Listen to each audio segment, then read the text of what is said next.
Hey guys, welcome back to another video. Welcome back to my YouTube channel. Today, as I'm sure you realize from the title of this video, this is going to be a little bit different to my normal videos. And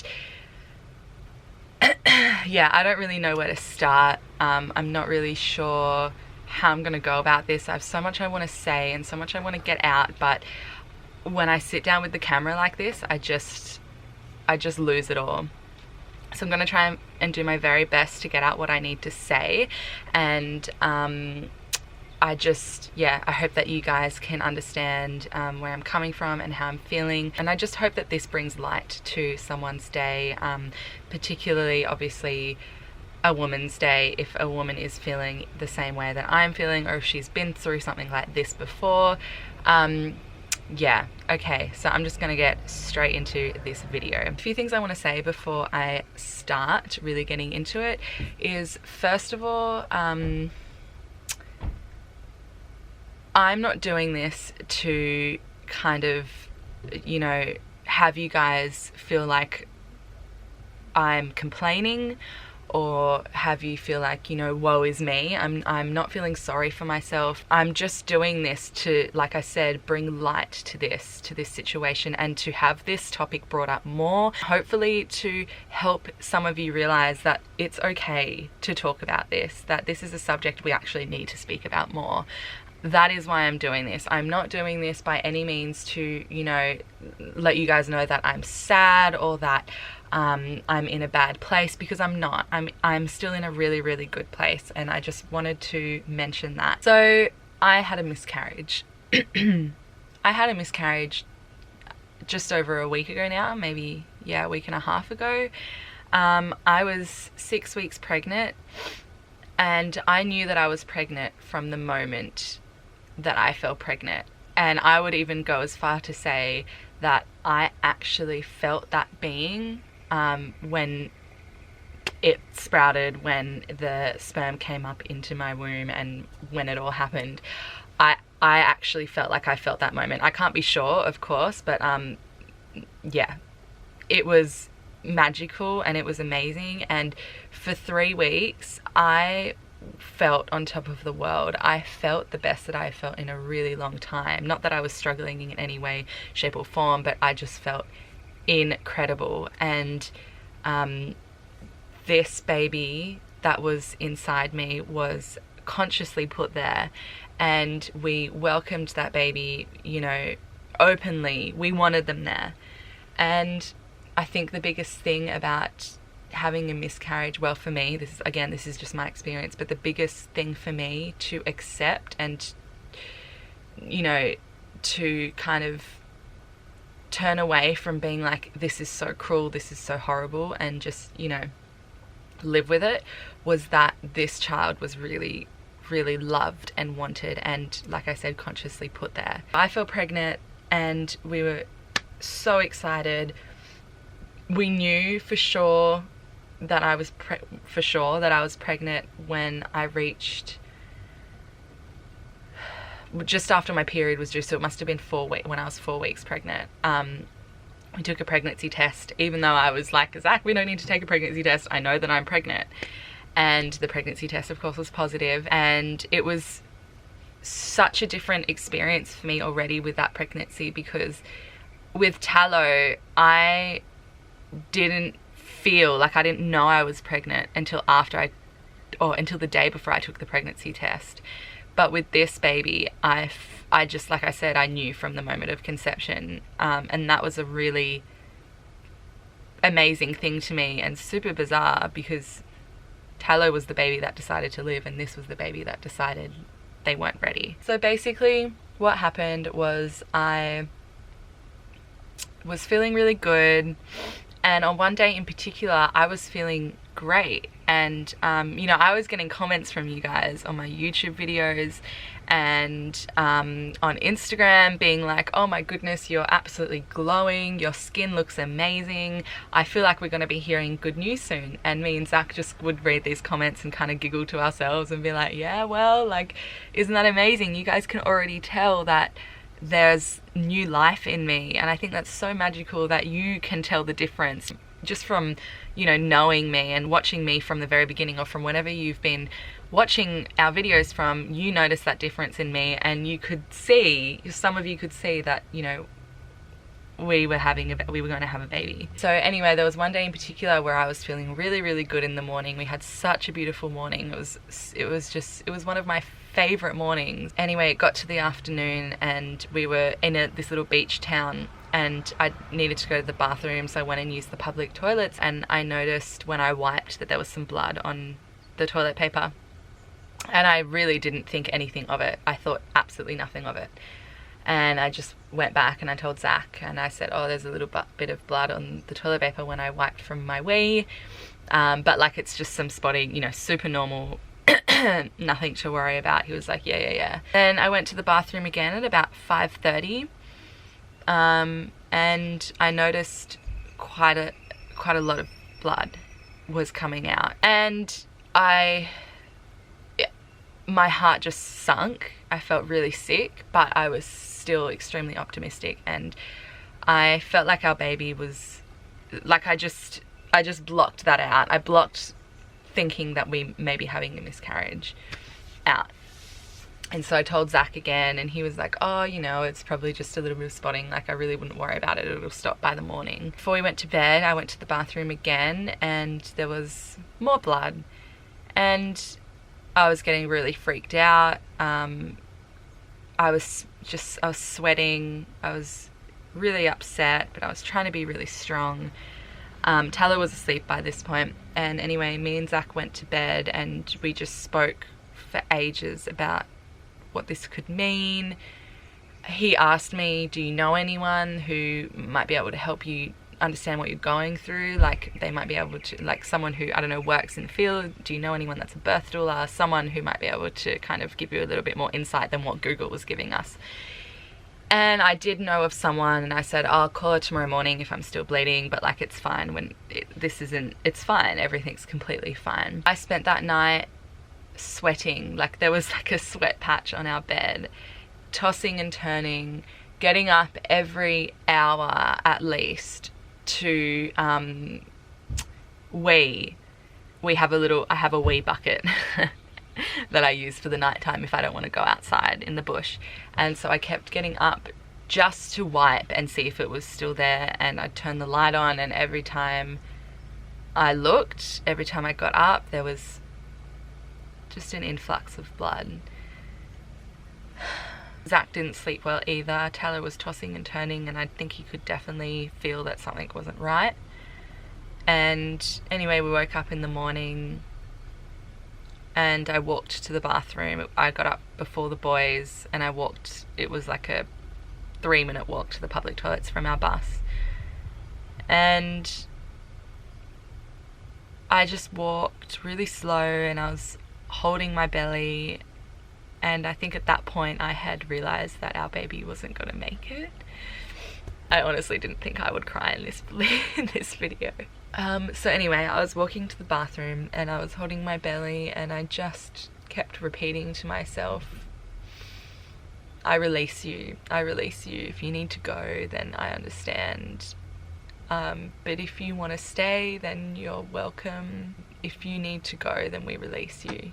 And that was when I really recognized that this was happening to me. Because also I just never expected this ever to happen to me, ever. You know, I'm healthy, I'm so healthy, Zach's so healthy, and we had never prepared, we just never thought this would happen to us. So I went to the bathroom, and quite a bit came out that morning, and it was really horrible coming to that realization that you know, that this was happening. And so I went back to the bus, and you know, I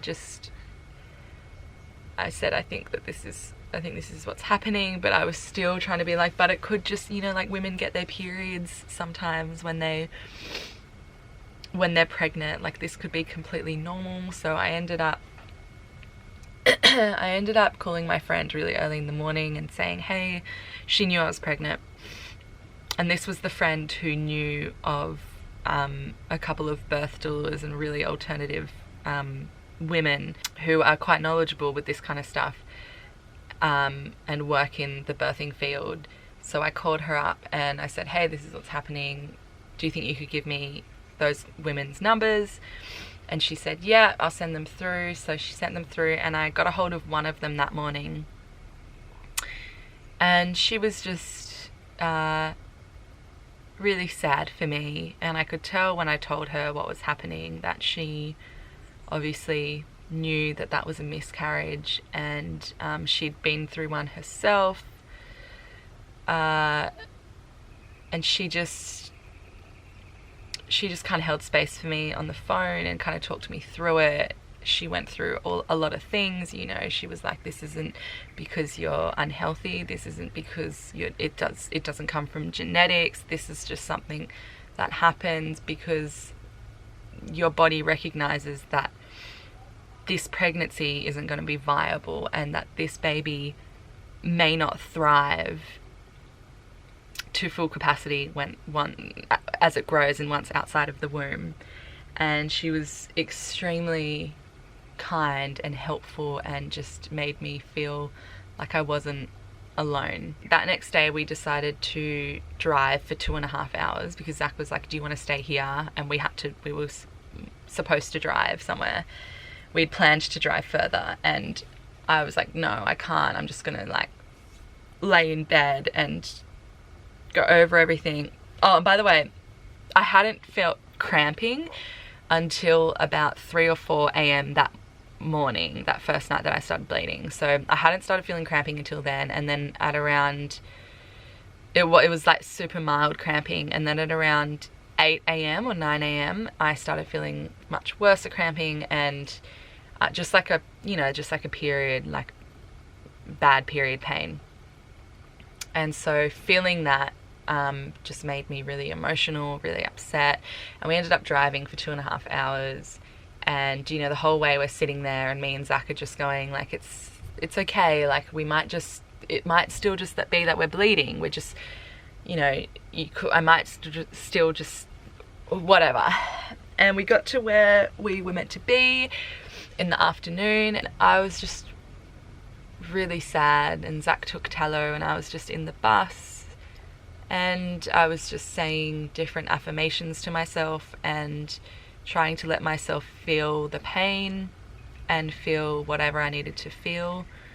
I let myself cry. I called my mum and told her what was happening. Zach's mum happened to call and we told her what was happening because they knew that we were pregnant as well. And yeah, it wasn't extremely traumatic. It's just what it was. It's just how it is. I don't really know how to explain it. I feel like a lot of women go through this and they have really traumatic experiences, and I feel like even though it was traumatic seeing the blood come out and coming to the realization of what was happening, you know, I was still surrounded by love and support.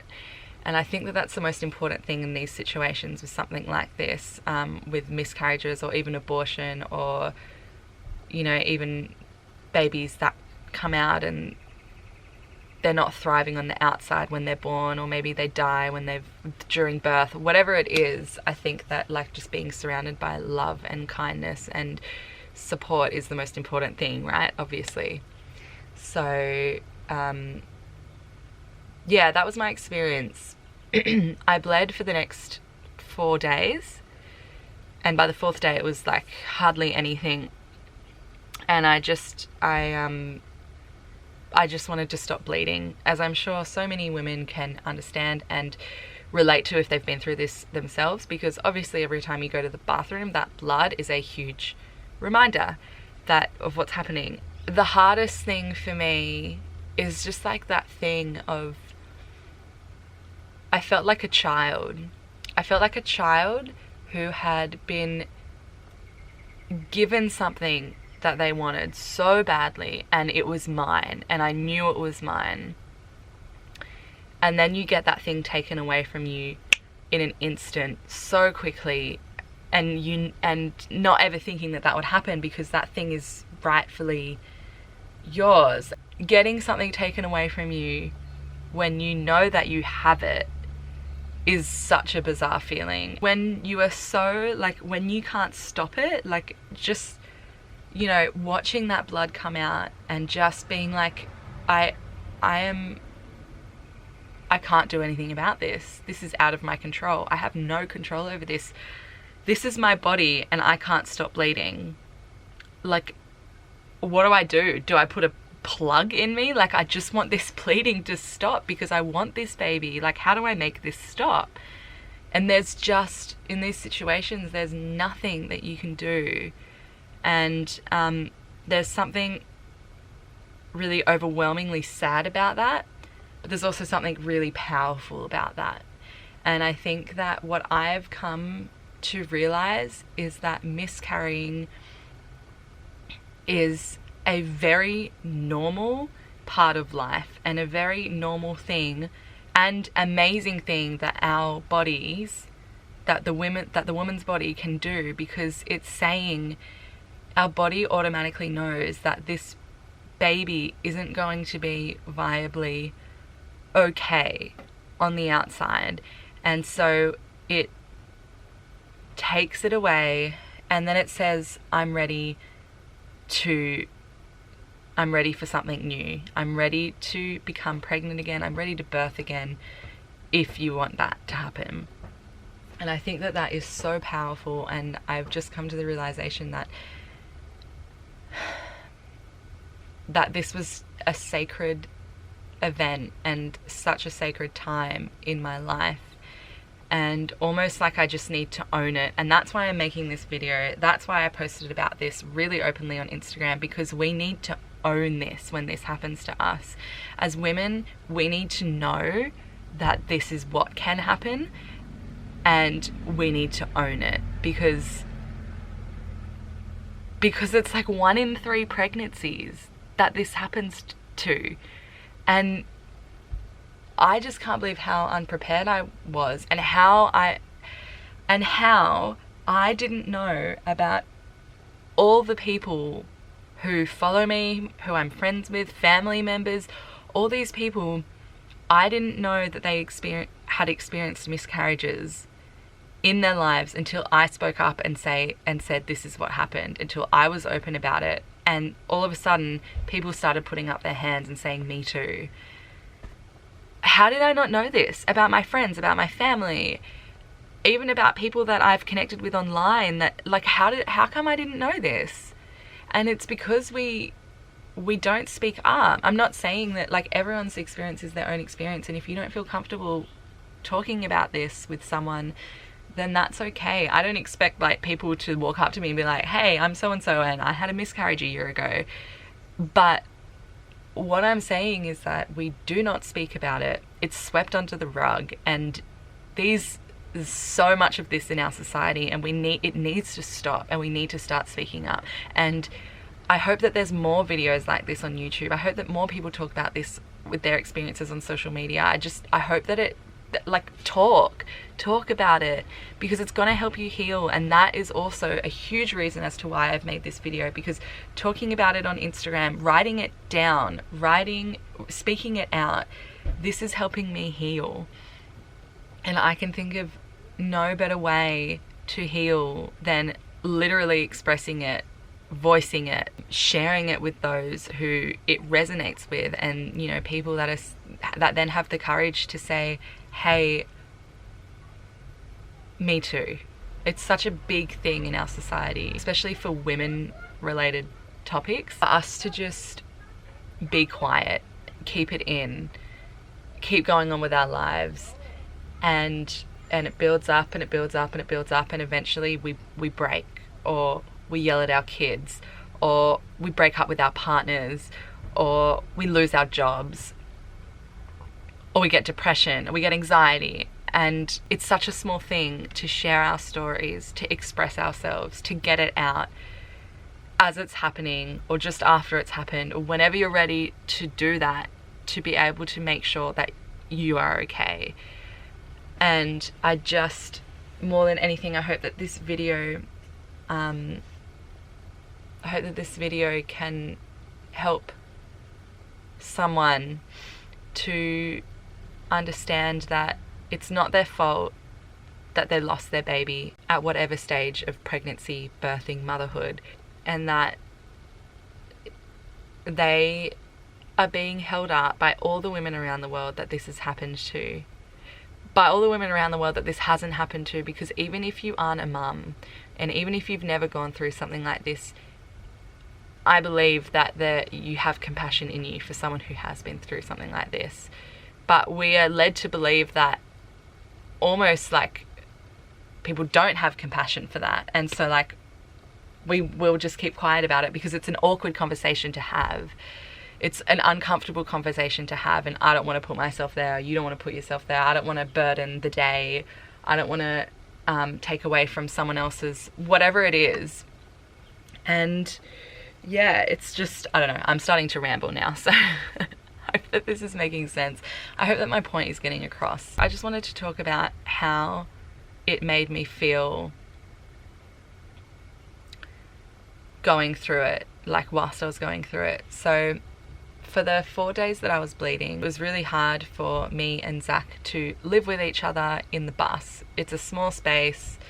I was getting really angry whenever Tallow needed me. I couldn't be there for him for that few days, and then I would feel extreme guilt about snapping at him for something that he, you know, when he was pulling on my skirt or whatever it was. And then I would sit here and wallow when Zach would like take Tallow away outside to play, and wallow in the fact that I was going through what I was going through, and that didn't have the patience to be with my son, and that I had snapped at him, and that I had snapped at Zach, and that I was being a miserable person to be around. And you know, that only lasted a few days, and I feel so much for the women, or for the people just in general that are going through something like that and are dealing with those emotions every day, because like that is so hard.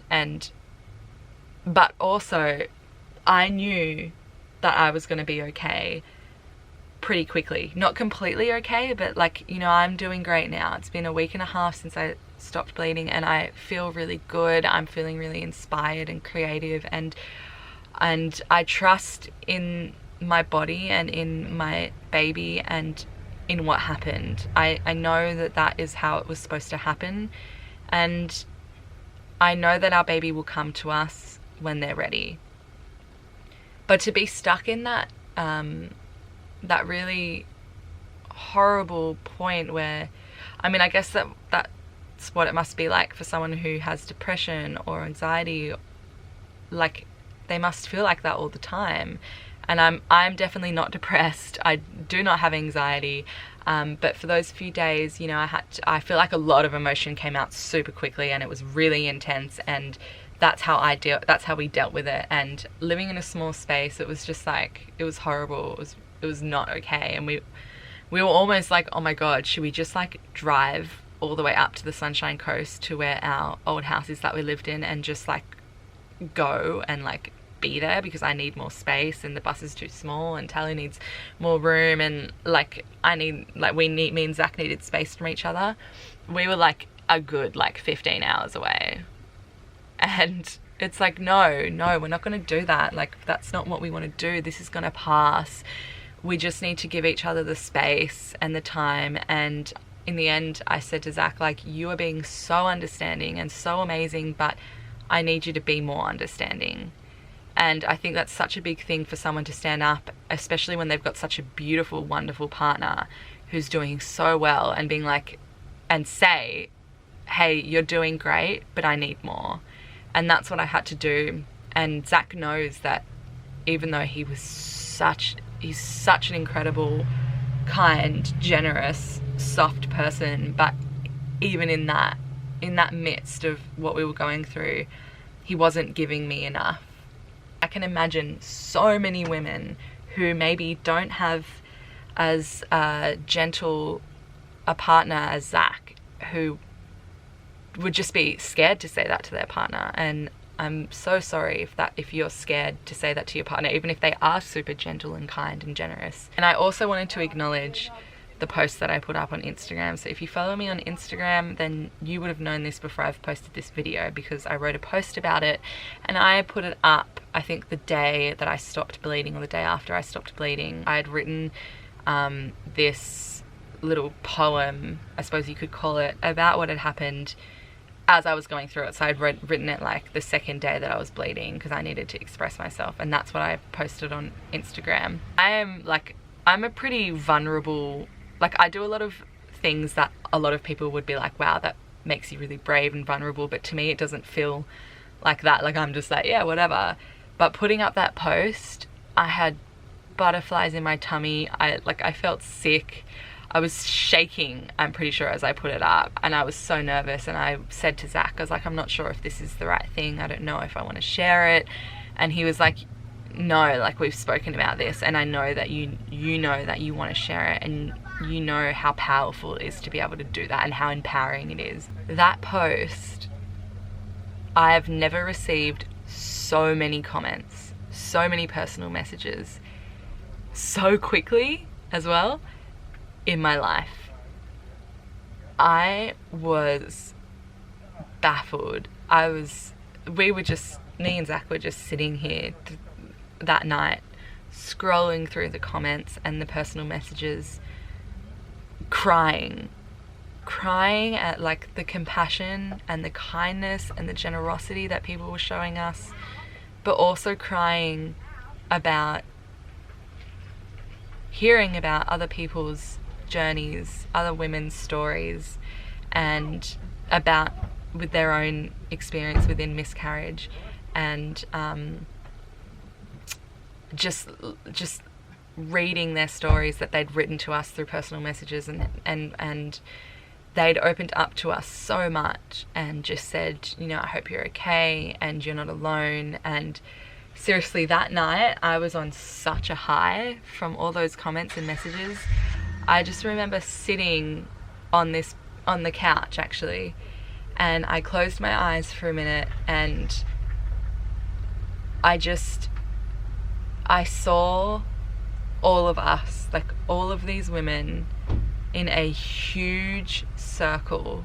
Like everything was dark, and all I could see was a band of women, and we were holding hands and we were in a circle, and you were all holding me up and holding up any other woman who has ever been through this. You were helping me to release our baby. And I think that was the most healing thing that I could have gone through.